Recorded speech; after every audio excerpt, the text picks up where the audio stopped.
سبحانك لا علم لنا إلا ما علمتنا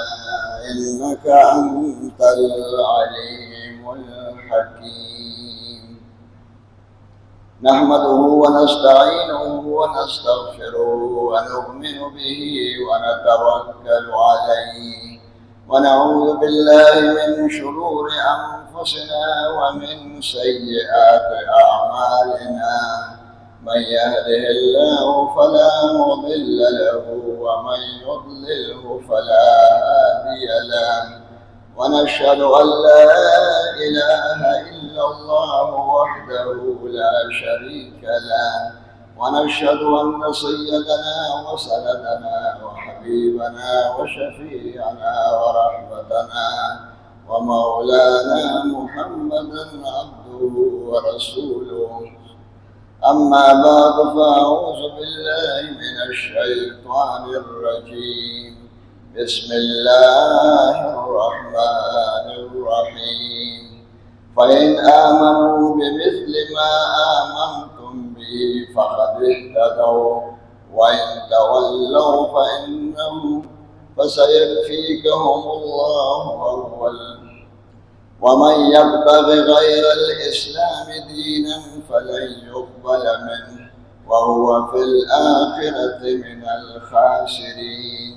وقال رسول الله صلى الله عليه وسلم: لو كان بعدي نبي لكان عمر بن الخطاب. وقال رسول الله صلى الله عليه وسلم: لا يمس النار من رآني، أو كما قال رسول الله صلى الله عليه وسلم: إن الله وملائكته يصلون على النبي يا أيها الذين آمنوا صلوا عليه وسلموا تسليما. اللهم صل على محمد وعلى آل محمد كما صليت على إبراهيم وعلى آل إبراهيم إنك حميد مجيد. اللهم بارك على محمد وعلى آل محمد كما باركت على إبراهيم وعلى آل إبراهيم إنك حميد مجيد. دا محرم میں شروع شوی ده. ډېرو خلکو دا خیال دی چې محرم کې حضرت حسین رضی الله عنه شهید شوي دي، د عاشوره د هغې په وجه ده. خو د حضور علیه السلام نصیحت دی د 7 کال عمر کې و چې حضور علیه السلام وفات شو، ماشوم مشر ورور حسن صاحب د 8 کالو او دی د 7 کالو، او حضور پاک ډېر زیات ګران او ډېر زیات خوښ و. په خطبه کې به حضور پاک ورته راکوز شوی دی، خو چې کوم د دې داسې انداز کې پیش کوي چې د اسلام دپاره بل چا قربانۍ نه دي ورکړې. دا یو قوم له مسلمانانو له دوکه ورکول دي. اسلام دا په قربانو راغلی دی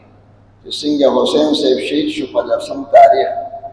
دا خو محرم دی. په دې محرم کې عمر فاروق صاحب په اول تاریخ هغه شهید شوی د هغې قصه شروع کړې وه. داسې انسان د پیغمبرانو نه پس په انسانانو کې داسې بادشاه نه دی تېر شوی چې څنګه عمر فاروق صاحب بادشاهي کړې ده. کارنامې هم ډېرې دي، فتوحات هم زیات دي، صفات او حالات هم ناشنا دي، واقعات هم زیات دي. جهادونه حضور صلی الله علیه وسلم سره هر جهاد کې ورسره ملګری پاتې شوی دی. او ډېر ځای نه قرآن شریف کې د دې چې کوم سوچ او ریب او قرآن شریف کې وخت شان حکم راغی. دې ته اولیات عمر وایي، موافقات عمر. دا د دنیا کې داسې بل انسان نشته د نورو پیغمبرانو په صحابو کې او د حضور په صحابو کې. حضور علیه السلام سردار د پیغمبرانو دی، خو داسې ناشنا پیغمبر ته چې چا خدمت ورسره کړی دی او چا ورسره مینه کړې ده هغه هم پړقېدلی دی. څنګه حضور علیه السلام سردار دی، د معراج په شپه باندې جبرئیل علیه السلام او سره خوا کې روان و، هغه سردار د ملایکو شو. او چې کله د هجرت په شپه حضور علیه السلام ته په شپه کې ورته ټول کافران ناست وو، سل بدماشان قاتلان. حضور پاک په کور کې په کټ کې ودو ویښو، خو د خدای حکم ورته دا و چې شپه کې به ته اوسئ. نو د شپې نه علي صاحب ته ووایي زه به شپه کې ځم او ته به زما کټ کې ویده شې. حضور علیه السلام چې داسې نیمه شپه شوه د جمعې شپه وه بصره ووته د زیارت پر ورځ میټنګ شو چې حضور پاک به قتلو نو په هغه کټ کې اوته کړ علي صاحب ته ویې ته به پاتې شي داسې اوته کېدل ولې دا ډېر ګران کار دی ګویا که دا د قتل دپاره د هغه په ځای باندې خپل ځان قربانوي ای کې دا صفتونو صحابو کې دا صفتونه نو نوم یې پاتې شو چا چې د حضور پاک خدمت کړی دی نوم یې پاتې دی سار چې او بیا چې زه لاړ شم مدینې منورې ته مطلب یې دا و چې دوی به ګټ کې ګوري چې سړی پکې اوده دی نو دوی به لا انتظار کوي نو موږ به لږ مزل زیات وکړو نو حضور پاک خو غار ثور ته ورسېدو خو په شا باندې چا وړی دی ابوبکر صدیق صاحب دغه سفر کې حضور پاک خدمت ابوبکر کړی دی نو هغه سردار د صحابو شو لکه جبرئیل علیه السلام خدمت وکړه په معراج کې نو سردار د ملایکو شو او علي صاحب ته امانتونه پرېښول عجیبه قوم دی عرب عجیبه حضور علیه السلام پیغمبر نه منه چې کوم کافران او دغه کې د نبوت باره کې رښتونی نه منه او امانتدار یې نه منه خو د پیسو باره کې امانتدار منه ټول ورسره امانتونه ایښي سبا خلکونه وایي چې نبي علیه السلام مدینې ته لاړه د وطن یې پرېښود او زموږ امانتونه ضایع شو علي صاحب ته وایي یو کس ته د خپل امانت ورسېد داسې د کافرانو په ایمان نه خو اعتماد یې پرې داسې لوی صفات ولا خدای ورکړي چې کوم صحابه کرام وو هغې کې هغه اینه او هغه نقش پکې راغلی تاسو چې وګورئ تاریخي واقعات چې کله به کافران چې د سفر کې تلل او کور کې به څوک نه و پیغله لور به یې وه یو کافر به پیغله لور وه نو هغه به یو صحابي له ورکوي زما د دې لوریانو خیال ساته زه بل وطن ته ځم په سفر باندې چې راشم بیا به مال راکړي په خپلو خپلوانو یقین نه او چې کوم به صحابي د حضور پاک ملګري لږ شان ملګري وو خو د کافرانو په دومره اعتماد و چې لوریانو به یې ورسره امانت کېښودې پیسې څه شي چې سړی پیغله لور هغه یو کس سره کور کې پاتې کوي پیغله پردي خلکو سره داسې امانتدار و داسې نیکان واقعي د حضور پاک لمنې نیولې ده او کامیاب شوي دي ومن یطع الله والرسول فاولئک هم المفلحون چې چا د خدای او د رسول منلي دي او اطاعت یې کړی دی هغه کامیاب هم دی او قرآن شریف کې راځي اولئک الذین امتحن الله قلوبهم للتقوى خدای پاک د دې په زړونو باندې د تقوا امتحان راوستی او خدای پاک ممتحن او پرچو کې دي کامیاب شوي والزمهم کلمة التقوى خدای پاک د دې په دې زړونو کې ایمان او تقوا داسې کلکه ساتلې وه او پکې وه د ایمان خاونده او د صحابو باره کې راځي وکره الیکم الکفر والفسوق والعصیان د صحابو د دې کفر نه او د ګناه نه او د نافرمانۍ نه زړه تور شو ځکه پردی جینکۍ به ورکره خلکو پرېښودی چې دوی خو ګناه نه ځان ساتي دی و زما د لورو هغې به حفاظت وکړي نو دا ډېر لوی اعتماد خبره ده حضور پاک صلی الله علیه وسلم چې کوم چا ورسره تعلق شته عباس صاحب مسلمان نه په جنګ بدر کې ګیر شو لوړ دنګو یو انصاري نیولو نو حضور پاک صلی الله علیه وسلم وایي چې بدر نه راغی مدینې ته وي بېګا مې خوب نه دی کړی صحابو ته یې خوب نه راغی وایي ځکه عباس صاحب زما تره دی 2-3 کاله ته مشر تره او هغه کافر دغه نیولی دی قیدي انصارو نیولو او انصارو یې موږ به یې مړ کوو وی د هغه راسره فکر و حضور پاک سفارش نه کوم عمر صاحب وایي زه به انصارو ته ورشم زه به ورته لږ مینت وکړم هلته ورغی ورته وی عباس صاحب پرېږدی هغوی ورته وایي موږ به یې مړ کوو دا خو موږ په جنګ کې نیولې دی بدر جنګ کې موږ به دا مړ کوو ورته وایي که نبي علیه السلام خوشحالېږي نو بیا به یې پرېږدی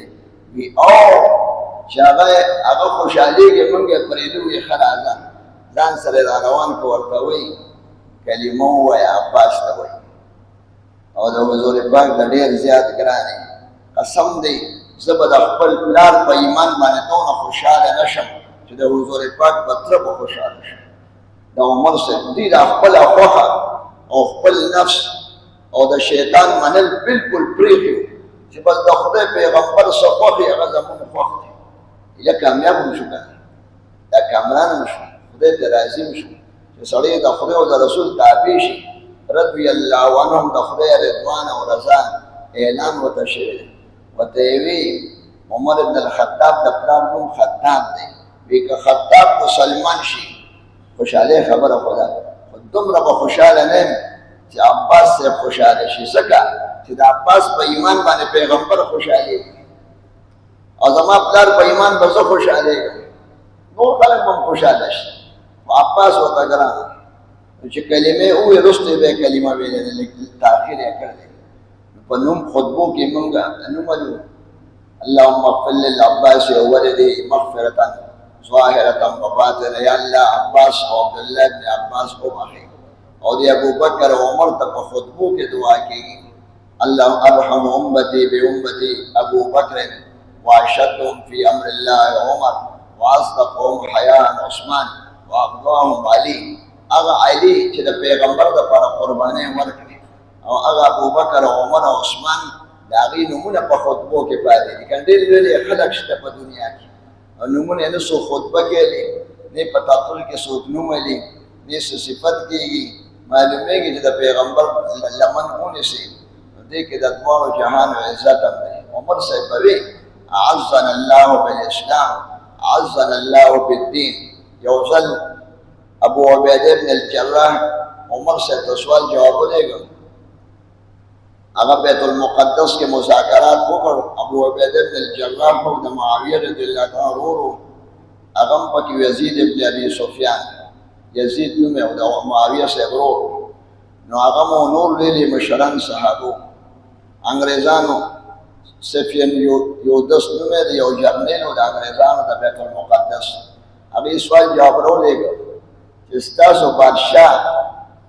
که راځي نو موږ دا ښار دا چابي به په خپله ورکړو، معاهده ورسره کوو د جنګ بندۍ او د روغې، خو بادشاه به په خپله راځي. هغه ابوعبیده صاحب سوچ وکړو چې جنګونه کوو د دواړو طرف نه وینې بهېږي، نو ښه دا ده چې ملک راکوي بغیر جنګه. نو ډېره ښه خبره ده چې سړی بغیر جنګه یو ځای وګټي، دا خو ډېره کامیابي ده. ځان هم خراب نه کړي، مړی مو نه شي، پیسې مو نه لګي. عمر صاحب ته سوال جواب ولېږه چې هغه انګرېز مشر وایي چې ته به په خپله راځې نو چابي د ښار به تا له درکوي، معاهده کوي او هسې نه راکوي، بغیر ستا نه راکوي. هغې پکې څه مطلب مسلمانان نه وو خبر. عمر صاحب عثمان صاحب سره مشوره وکړه، علي صاحب سره، چا به څه وي، چا عثمان صاحب ورته وایي کافر دی، اعتماد پرې نه دی پکار، هسې نه چې سازش یې کړي او دا شهید نه کړي. ورته یې وایي که نه اهم سړی او ته دومره لرې ځې 1000 میل مزل دی، جزونه او ګاډې خو نه وکړه، د میاشتې مزل لرو او چې د اوښ مزل و اس باندې خو څوک مزل نه کوي، په اوښ ځي، اس خو ستړی کېږي، اوښ نه ستړی کېږي. نو بیا علي صاحب ته وي، علي صاحب ورته وي چې ستاسو په تلو باندې دومره لوی ملک فتح کېږي نو لاړ شئ، او باقي چې خدای څه لیکلي نو مرګ نه خو څوک نه بچ کېږي. بس د هغه رایه قبوله کړي، بیت المال ته راغی، خپل اوښ ورسره نو بیت المال ته وي مال اوښ راکړي، یو اوښ یې وله ورکړي. بادشاه له چې کوم افسر و، اسلم افسر و یا د بیت المال چې کوم افسر و، یو اوښ یې ورکړه، بله اوښ یې ورنه کړه، یو راکړي. یو غلام ورسره شو او غلام ته وایي تم سړی او زم سړی، زم ستړی کېږم او تم ستړی کېږي، نو داسې نه چې زه به سور یم او ته به پیدل ځې، هر سړی ستړی کېږي. یو ځل به زه مزل کوم، یو ځل به ته مزل کوې، که نه 3 میله، 1 میل، 2 میله، 3 میله، بیا به ته راکوشي پیدل به ځې، 2 کسان به پرې نه سورېږو، څه ګټه کوډه ده چې سور پرې رانشي. نو داسې چې سړی غلام سره ځان په سورلۍ کې او په جامو کې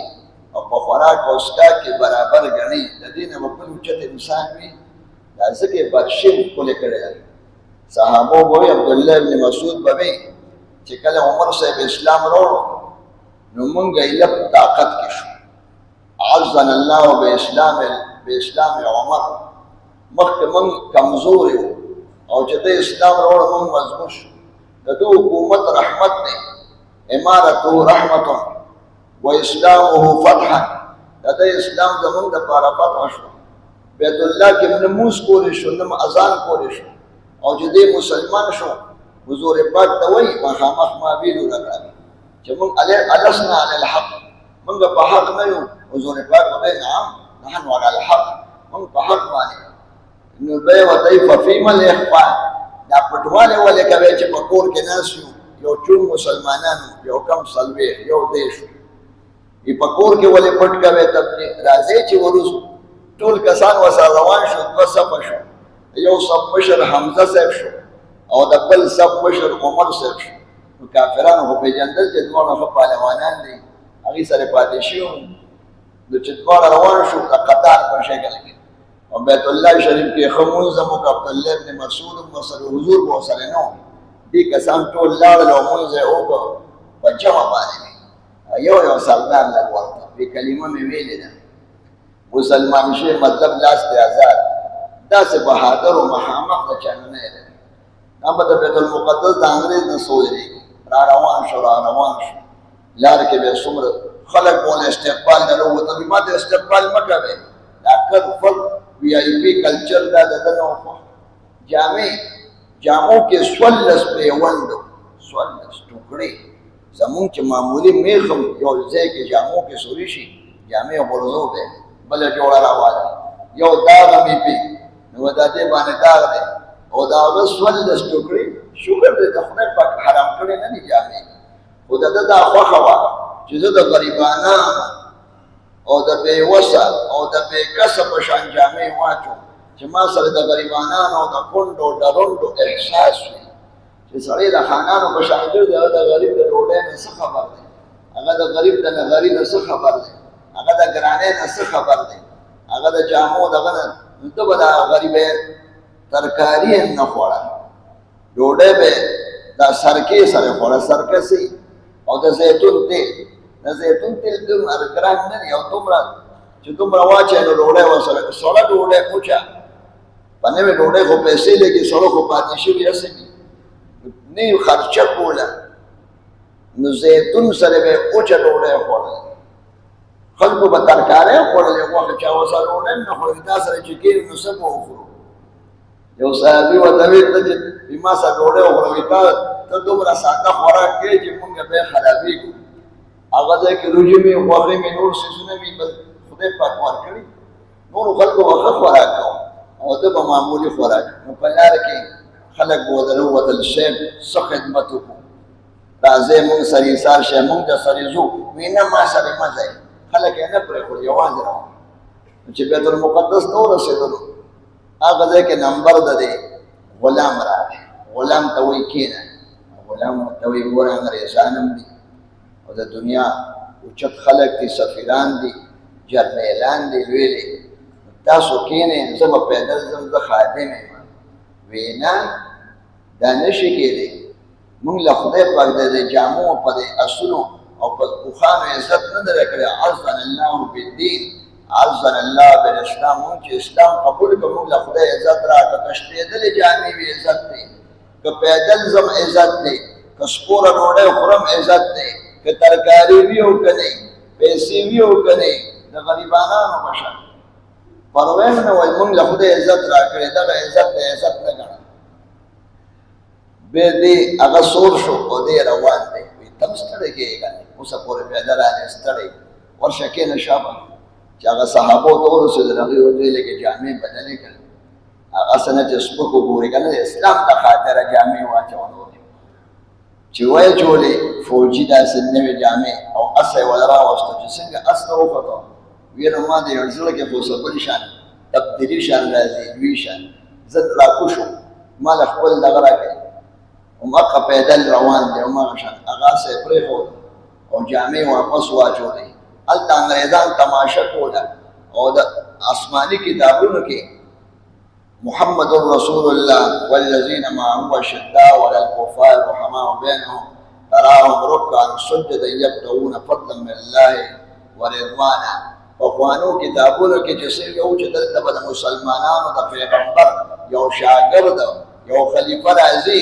او په جامو کې به دومره پیوندونه او پیدل به راځي او خادم به په اوښ سوري خادم په اوښ سورو او دې پیدل روان دی پړې نیولې دی هغه سره اوښ سره خدمت کی او روان دي چې هغه وکتل بس په مخه وته چابي پیش کړه او ټول ناره تکبیر صحابه مو ناره تکبیر ټول د خوشاله الله اکبر وي چا تکبیر په کوم غر ویلې دی هغې ته الله هغې باندې جومات جوړ دی هغې جومات نوم دی الله اکبر او هغه غر نوم دی جبل مکبر چې تکبیر پې ویلې شوی دی هغه ځای کې داسې صحابه کرامو د حضور پاک هغه رنګ لکه اینه کې چې سړی ښکاري دقه شان پکې ښکاره شو انبیا نه وو خو د انبیاو شان پکې راغی شان پکې راغی د انبیاو شان پکې راغی قرآن شریف کې راځي چې کوم مهاجرین او کوم انصار په اسلام کې مخکې دا اولني خلک دي والسابقون الاولون من المهاجرين والانصار والذين اتبعوهم باحسان رضي الله عنهم ورضوا عنه وأعد لهم جنات تجري تحتها الأنهار خالدين فيها أبدا ذلك الفوز العظيم کم کسان چې په هجرت او په نصرت کې مخکې دا اول دي دا اوچت دي والذین اتبعوهم او کم تابعین چې دوی پسې روان دي خدای پاک د هغې نه خوشحاله دي چې صحابي پسې د صحابو پسې تا نه خدای خوشحالېږي لکه پیغمبر پسې چې ځې که نه نو خدای پاک رضی الله من یطع الله والرسول ځای په ځای راځي رضی الله عنه خدای پاک لقد رضي الله عن المؤمنين إذ يبايعونك تحت الشجرة فعليهم ما في قلوبهم خدای پاک د هغې مجاهدینو او د هغه صحابو نه خوشحاله دی چې حضور پاک سره یې په جهاد باندې بیعت وکړو خدای ته راضي شوي دی نو چې د پیغمبر لمن ونیسو نو خدای ته خوشحاله نو چې د صحابي لمن ونیسو نو هم ته خدای خوشحالېږي دا رضا د الله دا به شان د نبوت دی شان د نبوت پکې راغی او هغه صفات پکې راغلي دومره په خلکو خوږېده چې د بوډېګانو خدمت پې کوو د بوډېګانو او عاجزي پکې ډېره وه یو ځل یې ګش کوو د شپې به یې ګش کوو یاره مړه نه وه فوجونه تاڼې ده جوړې کړې دي قلعې ده جوړې کړې دي فوجونه ده جوړ کړي دي د پولیس نظام ده جوړ کړی دی نهرونه ده جوړ کړي دي او احتساب نظام یو ځل عمرو بن العاص ټول ګورنران په حج کې ناستو حج کې عمرو بن العاص د مصر او د لیبیا او د دغه ملکونو ګورنر د واقع ملکونو به یو ګورنر دا ګورنرانو خلک هم ناستو لکه که چا د ګورنر خلاف څوک شکایت کوي نو وکړي دا د ناستې مخامخ به یې کېدو چا نه یېرېدم نه بس انصاف به یې کوو دا ګورنر او د عام خلک ورته یو شان ښکارېدل بس د ویلو زه د ظالم دپاره سخت دی او چې څوک سلامتي او تقوادار یې د هغه دپاره نرم خلک وایي چې دی بادشاه چې دی به ډېر سخت دی وایي زه د ظالم دپاره سخت یم د ظالم مخ به په خاورو کې لګوم او په بل مخ به ولخپه ږدم او د مظلوم حق به تیالم دا زما فیصله ده بس چا نه پروا نه وه که خپل وي که پردی وایي تاسو کې د ګورنرانو خلاف څه کمپلینټ شته شکایت یو سړی پاڅېده وایي د ګورنر سل ډبه والې یم چې د یو کیس کې به یې وال خوړلي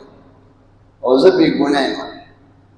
درته وایي ولې دې وخم هغه هم رانه ژړ شو درته وایي ولاړو هغه سره په ثبوت و ورته وایي راشه سل ډبې ووخه اوس دنیا ناسته ده په میدان حج کې په حج کې په واز په دوران کې خلک ناست دي او مېلمانه ټول دنیا مشران او ګورنران ټول ناست وو که نه راغوښتل به یې چې حساب کتاب ناست ورته وایي راپاسه سل پوړۍ ووخه هغه وایي صاحب دا خو به ډېره ګرانه شي ګورنري پوړۍ لکه حکومت کې فرض راځي سړی څوک ووخي یا یو کس حوالات ته بوځي خو لاندې کسان والي کوي که نه خو د په اډه دی وایي نه وایي دا خو زموږ ډېره پاره شرمېږو چې اوس د خلکو مخکې زه وال خورم ډېر چا سفارش وکړو نه وایي که تاسو یې خوشحالولی شئ که نه یو کس مضمون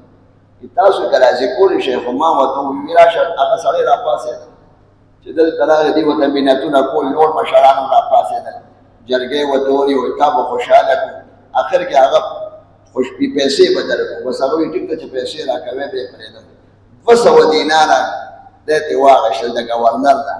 او هغه له یې ورکړ وایي زه تا واله خوړلې دي خو 200 دیناره لکونه روپۍ شو دی یې ونه ورکړ دا به څوک وکړي یو ځل داسې د کور نه بار تلو نو د کور نه بعد اوته یو سړی صحرا کې ناست دی هغه سره کېناسته هغه نه پېژنده چې دا امیرالمؤمنین دی خیمې وه دی ورسره کېناسته خبرې اترې کوي څوک یې څنګه په دې کې د خیمې نه اواز راغی یو ښځې په جړا باندې لکه ماشومان یې کېږي جاړي درد وی دا ښځه ولې جاړي؟ دې سړي ته وایي ستا دا ښه ده. ورته وایي ماشومان یې کېږي نو هغه مخکې تکلیف ډېر زیات وي، هسپتالونه خو نه وي. ښه به زر راپاڅېد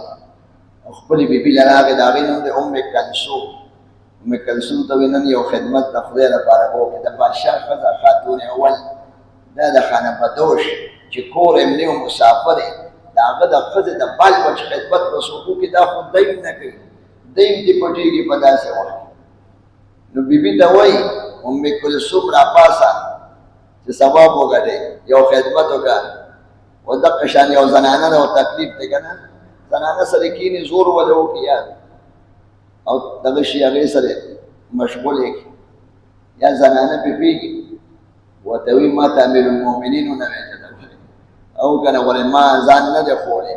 هغه سړی ونهېرېږي یا پریشان نه شي.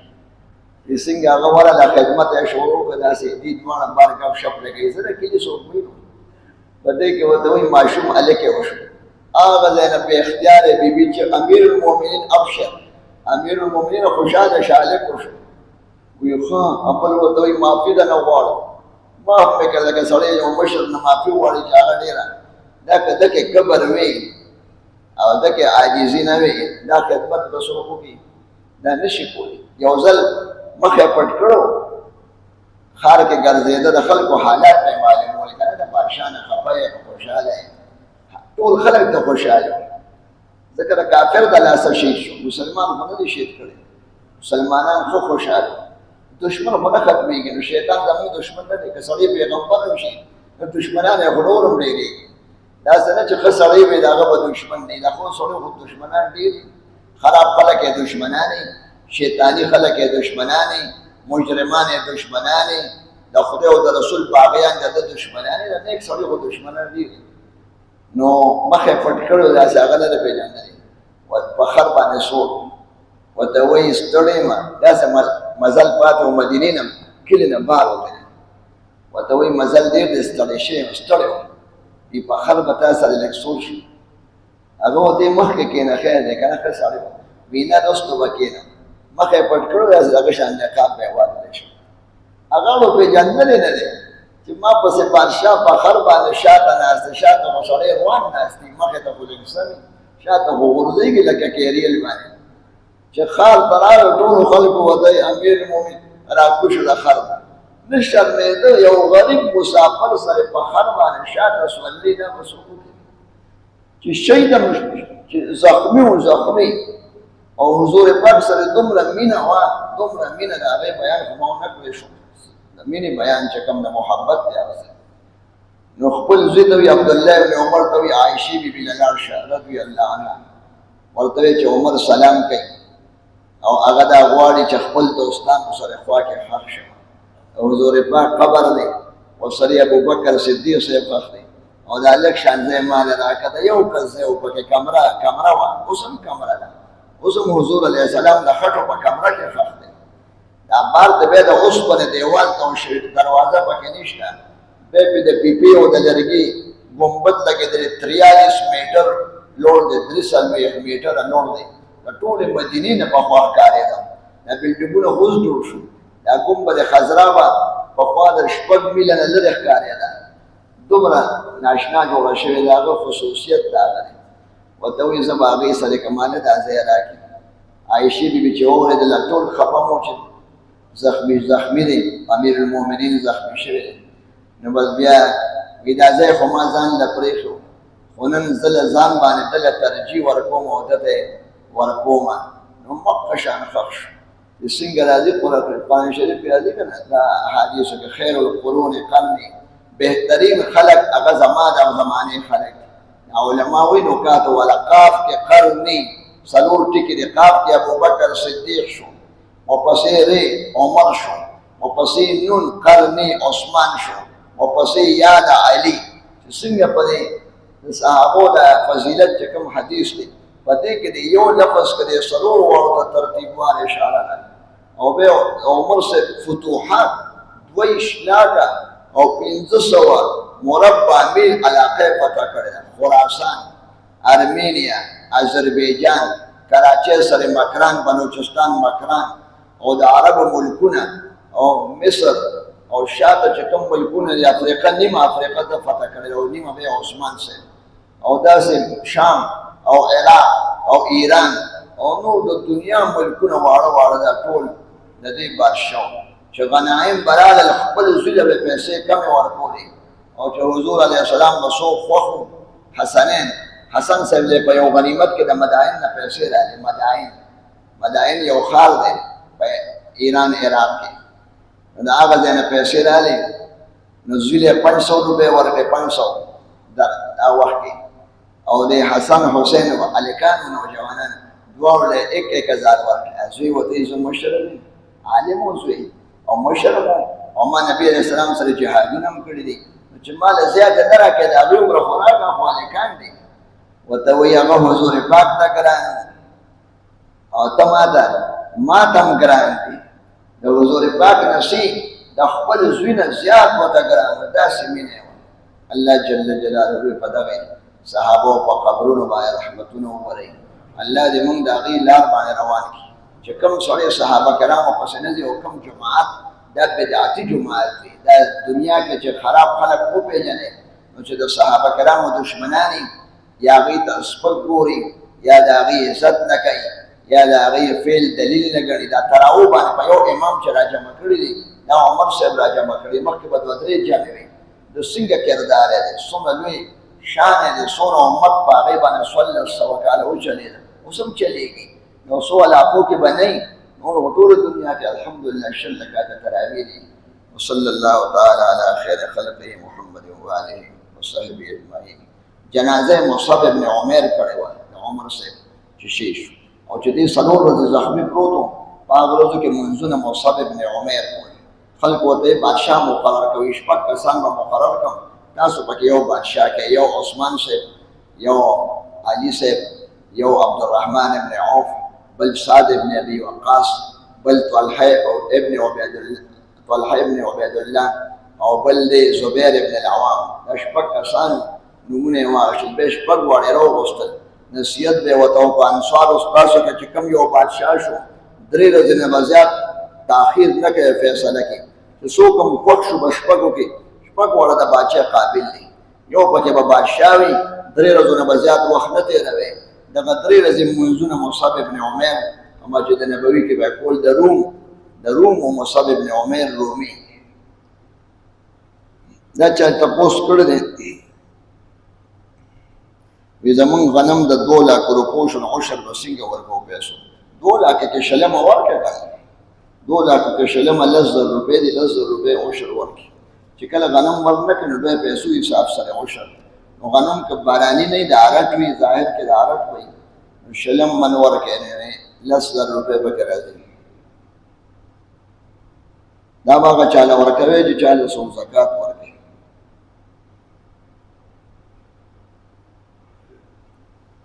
وی عمر صاحب چې په خنجرو لګي د وینې تتلې دې معذور د وینې بندیدنه دا په حکم د معذور کې دی او دا د عشق مونږ د محبت وینې پلیته ده وینې چې وزن او وینځي به هغه حال کې دا وخت او به راته منځله د درې ورځې مونږ یې کړې دی بیا زخمي مونږ به کو په وینو کې وینې بدله کور ته یو د مانځه پښې کور به موس کړی وینه ودرېدنه وینه چې ودرېده بس به دغه شو ختم شو نو بس وفات شو کلمې شلیدلې چې دوی به دوا جوړه دوی په خېټه راووتې چې په به ولا ورګر نو په به په خېټه مبارک راووتې یو عبد الله بن عباس ته وی چې گزار کوشو ای په ما چا گزارو کو سوکته چو عالم او داغه حالت سره هغه سړی شو وتوی جی هغه لانکی کافر و بنولو فیروز د ایران وی هغه طبعا گزار کړ جمعه کې چې پټو په یو کونه کې محراب کې پټو یا تیار کې پټو سپتمبر راغلی یا داسې پر راغی مخه نو ته وی هغه کافر وجلی وی شکر چې لا اله الا الله وعلى سنه وجلی وی هغه شو هغه سړی گیر شو وی هغه ځان خودکش او ځان حلال نو هغه راس پاتې شو چې چا ولاله ګلو هغه رات اوسه پورې ښکار نه ځکه قاتل په غزا کې مړ شو 11 کسان یې ووایي 6 کسان شهیدان شو ست په هغه ساعت او سل یک ساعت پس اووه کسان زخمیان شو او شپږ شهیدان شو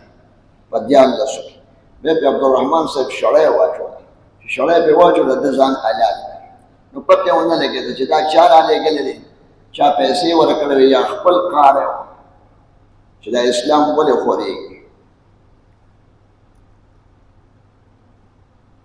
د عاشورې پر ستورې جامې اچول دا ناروا دي. ماتم په اسلام کې نشته. په مړي به 3 ورځو پورې دعا کولی شي او 3 ورځو پورې که جامې نه اچي د چا پلار مړي یا رور مړي ښځی مړی 3 ورځو نه پس به جامې مچي او ماتم به نه کوي او نه به دعا ته کښېني. هسې دعا خو ټول عمر کوه، خو بیا به د مړي هغه تذکره او د هغه جړه مجلس د دې اجازت نشته. دا ماتم دی، ماتم په اسلام کې منع دی. اسلام د قربانو مذهب دی، مرګ نه څوک نه بچ کېږي. ظالم به قصاص کوي، که ظالم نه قصاص کوي بیا خو د ظلم حکومت شو، بیا خو ظالم حکومت دی، قاتل حکومت دی چې قاتلان نه پانسي کېږي، دا خو قاتل حکومت دی. دا سره خدای تاسو خلاص کړي ومونږ. په قبرونو باندې اوبه اچول او غنم اچول دا نشته او نه جلوسونه شته او نه صحابه کرام قبرونه تللي دي. د عاشورې پر تاسو یو روژه ونیسئ او که طاقت مې یو روژه ورسره مخکې ونیسئ د زیارت ورځ او د جمعې او یا ورسره یو ورځ وروسته ونیسئ او که نه شئ نوي یو ورځ ونیسئ د یو کال ګناهونه به معاف شي. دا د خدای د احساناتو ورځ ده. د حسین صاحب په وجه نه ده دا روژه. دا روژه د مخکې نه راغلی د حضور د زمانې نه. د هغې ذکر به بیا وکړو.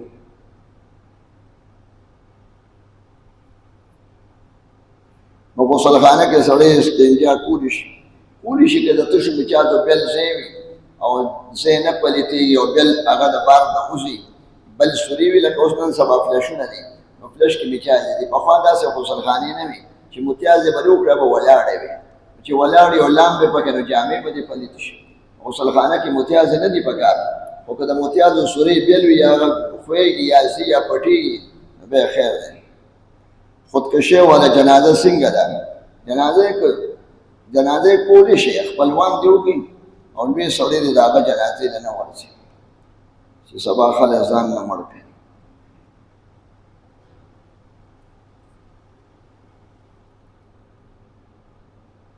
وی سبیلونه د شربت لګېدې، سبیلونه د بدعات او خرافات دي. دا صحابه کرامو او زمونږ ائمو اربعو مجتهدینو او د دیوبند عالمان دا نه کوي.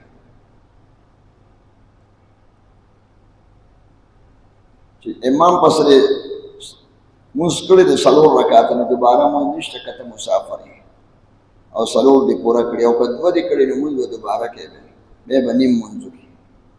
نو عمرې تفصیل به وکړو، عمرې تفصیل وکړي. لی پالک پردې زوی کېږي نه، چې سړی رواره ساتي رواره به ورته وایي، زوی به ورته نه وایي. خورایي رواره او دغه شان د تره زوی چې وړوکې لوی کړي نو ته به یې زه یې تره یم، زه یې د تره زوی یم. پلار ادعوهم لآبائهم، د ماشوم چې کوم حقیقي پلار دی په شناختي کارت کې به هغه لیکلی شي. دا ناروا دی چې ته پکې خپل نوم ولیکې او دا ځان له زوی کړي. هسې که ځمکه هم ورکوې کور هم ولالې هغه ستا خبره، خپل احسانات ورسره کوي. په شناختي کارت کې به د خپل پلار نوم لیکلی شي. دا چا لیکلي په ریل ګاډي کې مونځ کوم طرف ته به کوم او ولاړه پکې ضروري ده او ولاړه پکې ضروري ده. ریل ګاډي کې سړی نه غورځېږي او درېږي به ټیک ده. که یو سړی هسې کمزوري په ناسته مونځ کوي خو جدا ده، ولاړه فرض ده په ریل ګاډي کې. او قبلې ته به مونځ کوي چې ریل ګاډي دې خوا روانې دې خوا به مخکې په ولاړه، که ریل ګاډي دې خوا تو شو دې به داسې تو شي او قبلې ته به مخکې ګاډي سره وه قبله به بدلوي را بدلوي. قبله معاف نه ده، بې قبلې مونځ نه کېږي په ګاډي کې. ګاډي کې قبلې طرف ته خوله کول ضروري دي که هر طرف ته مونځ کوي. نفل هر طرف ته کولی شي نفل او فرض مونځ به قبلې ته کوي. فول وجهک شطر المسجد الحرام، مخ به بیت الله شریف ته کوي. چا نه به تپوس کې یا قطب‌نما باندې معلوم کې یا به جوماتون نه پته لګي، ریل ګاډي چې روانې جوماتون نه پته لګي چې قبله کوم خوا ده، مخ نه معلومېږي. دا چا لیکلي وي زه ډرایور په دغه دی په بس کې په ناسته مونځ کېږي نه، په ناسته مونځ نه کېږي چې په سیټ کې ناست کوي کو دوباره به بیا کوي. د بس په پلیټ په کینی او قبلې ته به مخ کوي بس کې مونږ نشي کېدی بس خو خوځي را خوځي او ډغر هم وایي او اوچتېږي را اوچتېږي او تاویږي را تاویږي نو بس کې چې بس تخې دی بس والا سره به خبره وکړي چې وروره مونږ تا سره لاهور ته ځو ماسپښین لمانځه نه مازدیګر له به ته ګاډی ودرېږي او جومات نو خبره به ورسره وکړي نو هغه به ودرېږي خامخا چې خبره ورسره مخکې کوئ لمانځه له به ګاډی ودرېږي عربو کې مې ډرایور ته به وایي سایق ته به وایي مونږ ته به ګاډی ودرېږي بیا بانې مانې نشي کولی دا چا لیکلي زه د بس ډرایور یم او زه مانځه ته ګاډی ودرم او خلکو ته وایم راځئ مانځه له نو څوک مونځ کوي څوک نه کوي 50 کسان یې څوک مونځو کې څوک نه کوي څوک وروستو کوي دوی ګاډی ودرم او زه مونځ وکړم نو زما به ثواب کېږي او چې څومره کسانو ته د اواز وکړو دومره مونځونو ثواب دی وشو چې 50 ولې وي د 50 مونځونو ثواب دی وشو او د خپل مونځ ثواب دی وشو دا خو دعوت ورکړه که نه خلکو ته لمانځه ته راځي تا نه به خدای د هغې د مونځونو ثواب درکړي که هغې مونځ کوي او که نه کوي دا چا لیکلي سفر کې که سنتونه ما نه پاتې شي نو ګناه به وي نه سنت مثال په شان د نفلو دی نفل چې وکړې ثواب دی که سنت دې وکړه ثواب دی او که دې ونه کړ نو تپوس یې نشته او هسې به سنت نه پرېږدی په سفر کې چې نه په حضر کې په کلي کې ځکه تارک و سنت به عذابېږي او عقاب به شته ول او ګناهګار دی چې سنت څوک نه کوي همیشه یا اکثر نه کوي دا مجرم دی دا چا لیکلی دی چې د ماسپښین مونځ په سفر کې کوم نیت به څنګه کوم نیت به خو همدغه کوي خو 2 رکعته مونځ کوم د ماسپښین 2 رکعته مونځ کوم صلات قصر یا 2 رکعته مونځ کوم الله اکبر نو 2 رکعته به یادې او که امام پسې کې 2 رکعتونه نه یادې لکه مقیم امام یو ته مسافر یې په پنډۍ په لاهور کې دې امام پسې مونځ کوم الله اکبر 2 به نه یادې نه به 4 مې مونځ ورپسې کوم که په سفر کې سنت وکړي نو خیر دی او چې اطمینان یې په کمره کې کالام کتلی 3 شپوله او ښه په ارام په کمره کې ناست دی یخ پخ نو سنت کوم دا چا لیکلي اتحیاتو کې 2 درود دي که 1 درود دی نه 1 درود دی دا دواړه درود 1 درود دی اللهم صل علی محمد اللهم بارک علی محمد دا دواړه چې یو ځای کې دا دواړه 1 درود دی دا 2 نه دي دا 1 دی سفر کې نفل کول شي او تهجد او اشراق هم کول شي نفل هم کول تهجد هم کول شي د ماسپښین او مازدیګر مونځ په سفر کې یو ځای کول شي یا ماښام نه نشي کولی ماسپښین په خپل وخت کې او مازدیګر په اول وخت کې او ماښام په خپل وخت کې څوک دي توصیف الله روح وفات شوی دعا ورته به خدای باندې وبخښي وصلی الله تعالی علی خیر خلقه محمد وآله وصحبه اجمعین اذان صفوفکم واعتدلوا صفونه نیخ کې جو دغه لارې والا کسان به بې سنت دغه ځای کې نه کوي دا چې کوم ګرد لګېدلی دی کړکو سره دغه لار به بیا د جمع نه پس خالي کوي